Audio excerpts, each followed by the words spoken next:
Hi there, it's David John, the Resourceful Coach, and we're here today, lovely sunny spring day here in Kent. I'm going to look at your short game, and we're going to use what I call a very simple tour player's trick I think will transform your short game. So what we're going to look at today, we're going to look at about 5 different shots, from just off the edge of the green to maybe then having a little bit of a fuller shot into the green, and use this one idea they stick to. And that one idea is simply, they will make the smallest swing possible to play the shot that they want. Now, the coverage that we tend to see on TV is showing these guys hitting flamboyant shots and amazing shots. But actually, if you watch carefully, the winners are playing the simplest shot possible. And that's what I want to get you guys into. So why do they do this? Why do they play the shortest swing? Well, if we think about it, there are likely to be 2 bad results. You'll either hit the ground before the ball and you'll duff it and it'll end up just in front of you, or you'll thin it over the other side of the green. They seem to be the 2 bad shots that golfers play. So by making the swing as small as possible, you really start to eliminate the thin over the other side of the green. You get rid of one of those shots. And what we're going to show you is the simplest option that you can play in lots of different positions. Okay, we're going to look at 4 different positions. The first one though, we're going to give you 2 options.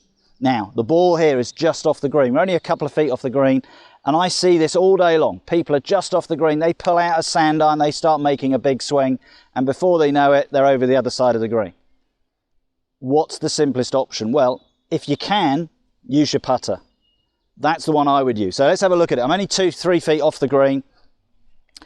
And there's always the saying that if you hit a reasonably average putt from here, you're probably going to be better than a good chip, okay? But I'm only 3 feet off. The grass is good. It's going to run through that, no problem at all.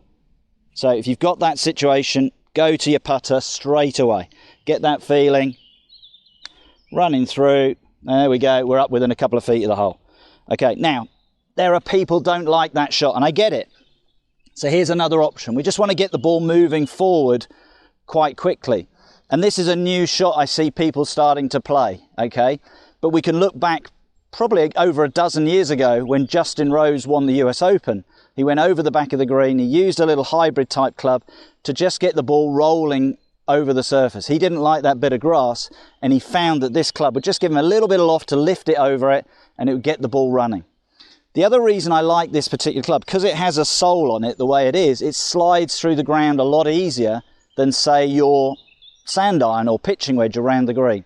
So it's a safe shot on that side. So again, it's one, if you've never played it before, I don't play it a lot, but it's a shot I'm starting to bring into my game. You'll feel it come off the face quickly, but I want you to imagine it's like a putting stroke. Again, I'm happy with that. 2 feet away, I'll take that. If I get down in 2 from here every time, I'm not going to be disappointed. Okay, I'm going to learn from that. It broke that way. But with my hybrid, I don't want to grip it back here and stand there. I've got to make it like a putter. Make it short, get the feeling of the shot. And again, that sole will just slide through. We're just going to putt it up the slope. There, out there. Here it comes, and that's better than my putt. And why I like that is because it felt like it was just going to get me out of that slightly fringe grass. Definitely a shot to practice. So, just off the green, you could see the length of the swing. It was just a putting stroke. How much could go wrong with that? Not a lot. So that's why that's a safe shot.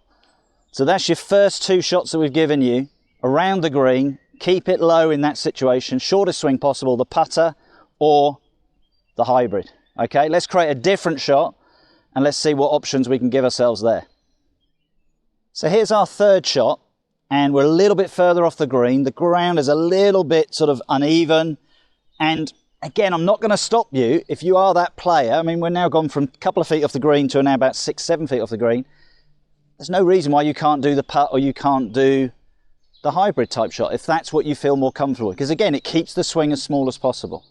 Now, what I do is now I start to bring in on this shot and the remaining shots that we're going to go through is what I call my 2-step rule. And the 2-step rule is simply this. If I can land the ball on the green at least 2 steps, so a couple of steps onto the green, that's what I want to do. And the reason for that is simply the green should be the best surface on the course. I should get the best possible result. Now, in this particular shot, we've got sort of 2 paces to get to the green, or 3 paces to get to the green, couple of paces on, and so that's 5 paces. We've probably got another 10 paces to get to the hole. So we're looking at a shot here. If I can land this and hit this about 1/3 of the distance through the air, and then approximately going to get 2/3 of roll. Now, I don't need to hit it high. So golf clubs have changed. They've become a lot stronger. When I was a junior golfer, a 7-iron probably has a similar loft now to a 9-iron. So I practiced a lot with my 7-iron, so now I use my 9-iron. Now, the other thing that's important, we want to keep everything small. So make your stance more like a putting stroke again. We're not looking for big power. You look, I'm not going up here. I'm not making a swing like this. The bigger the swing, the greater the chance I could be close to the 5th tee box. Okay, we're on the 4th hole here at Corinthians. So I'm just going to play this a little bit back in my stance. I want to get the ball moving forwards with a 9-iron. And again, get it up and down. From this distance, anything inside, well, flagstick length I think is pretty good for most golfers. There. You can see I just popped it forward, running up the green, and that's rolled probably 5 feet past. But can you see what we're doing? We're keeping this swing as small as possible. Look at where I'm going. Some people like to use the clock face idea. 6 o'clock would be the bottom of the arc where the ball is. 7, 8, 9. I'm probably only going 7:30. I'm not going much further than that. So we've given you 3 shots now when we're not really even getting halfway to waist high in the swing. Very simple. We've got a little bit of green here to work with. That gives me the chance to play the shot. So again, a little bit back in the stance. No major wrist movement, just putting it forward. Running up the green. Oh, it's taking a bit of a break. But both of those balls ended up around the number we said, around about that sort of pin high distance. It's given me an opportunity with the putter. But the most important thing, we haven't had any nightmares. We haven't suddenly looked at anything, oh, I've got to chip it back from the other side of the green. We are keeping it as simple as possible. So let's go and look at the 4th shot. The swing's getting a little bit bigger because we've got more trouble to go over, and maybe the grass we're coming out of isn't so great. So let's look at these next 2 shots we're going to go through where the swing will get bigger, but we're still going to keep it as small as possible. So here's our 4th shot. We're a little bit further away from the green. We're going to go up the green there. Half the shot is trouble, half the shot is green. So now what am I going to? I'm just going to a gap wedge. I'm looking for a shot again. I'm going to use my 2-step rule. Want to get it up there. But again, this grass isn't bad. If you wanted to hit your hybrid shot, you could. You could even putt this in the summer. Probably go a couple more months down the line when it gets a bit drier. Won't be a bad shot.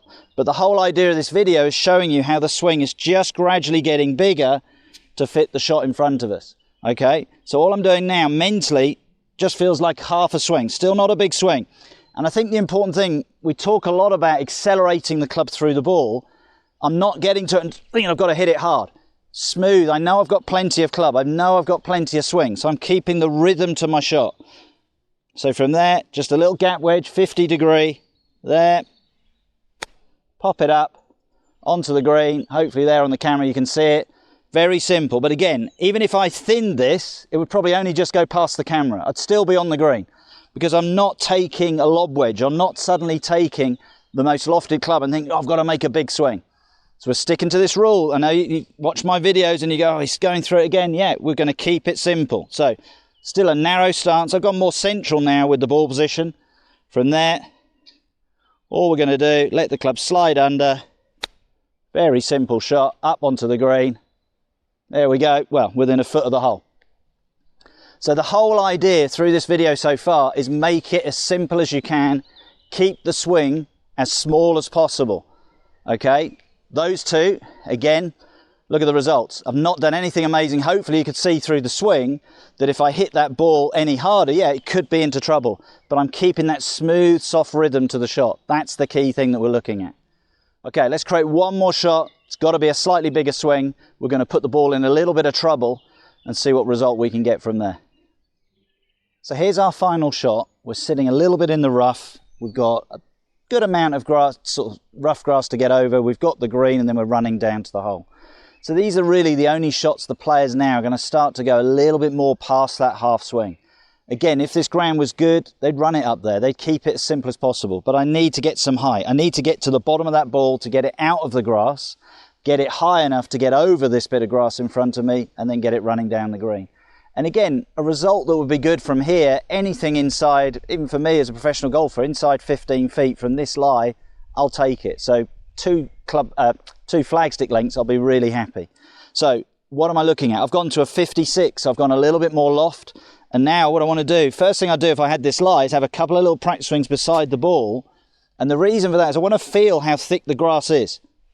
So that doesn't feel too bad. It's not great, but relative to sometimes the thick grass you get, that feels a little bit easier to go through. So again, through experience, just think, well, don't hit it too hard. Again, it's the easy one. The golfer goes and tries to get back here. Oh, let's do it. And they think, well, I've got to hit it hard, and they lean back, and all of a sudden there's that shot, and it's gone.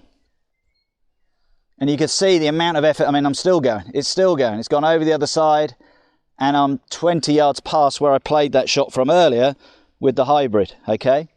So again, look how I'm not on that shot. I'm trying to hit it. Don't want to hit it. I want to feel that nice soft flow.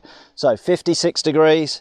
The most important thing I want to feel is let the club come down, reach the bottom of the ball. And this is where if you have a little bit of wrist cock going back and let that drop, that wrist cock will allow you to get to the bottom of the ball. 56 degrees, little bit of weight left side, just so I get the strike down. Pop it 2 steps on. That's the thought. We're onto the green. Running down the green, somehow it's not turning right. I mean, I got the weight really good. That's probably ended up about 8 feet left of the hole, but I'm going to be really happy with that. But hopefully what you can see through that video is we've kept it as simple as possible. Okay, understand, 1, if you can do it, keep the ball low. 2, make the smallest swing possible. So we went from off the edge of the green, putter number 1 option. If you're not comfortable with that, have a go with a hybrid, give it a go. It's a putting stroke. Even when we went a couple more paces off the green and we weren't confident maybe a putt would go through that, we were still doing a 9-iron type shot with like a putting stroke action as we go through. It was only when we suddenly ended up around about that sort of 15 yards off the green here or around about 10 yards off the green there, did the swing start to get a little bit bigger. But again, I was choosing the club that would land on the green, but the simplest option. That's the biggest thing I want to make sure I'm doing. Because if I can keep it simple, the chances are my results are going to be simple and I'm going to get good results. And that's what we're looking for. So tour players do this all the time. That's why you very rarely see them make big errors. Every now and again, this type of shot, yeah, they might hit the ground before it might only go halfway. But it's very rare. But how often do you see a player from this shot thin it over the other side of the green? Pretty much never. So take that shot out of your game by just doing their trick. Make the swing as small as you feel possible with the club you've chosen to get the desired result you want. I hope you've enjoyed that video. If you have, please subscribe to the channel. Press the little bell for notifications. Videos go out every Tuesday and Friday, and I look forward to seeing you soon.